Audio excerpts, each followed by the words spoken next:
Yes, sir. Ask you about Gaza. U.S. wants Pakistan troops to be in Gaza. Has U.S. got a consent from Pakistan that they will be sending their troops in Gaza for peace building and peacemaking? Yeah. Well, look, in fairness to all the countries we've talked to about being and having a presence on the ground, I think they want to know specifically, what the specific mandate it was, the funding mechanism looks like. So we're very grateful to Pakistan for their offer to be a part of it, or at least their offer to consider being a part of it. I think we owe them a few more answers before we can ask anybody to firmly commit.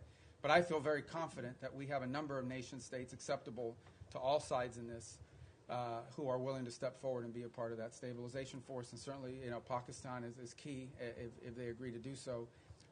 But I think we owe them a few more answers before we get there. We're trying to make a lot of progress here I think the next step here is announcing the Board of Peace, announcing the Palestinian Technocratic Group that will help provide daily governance.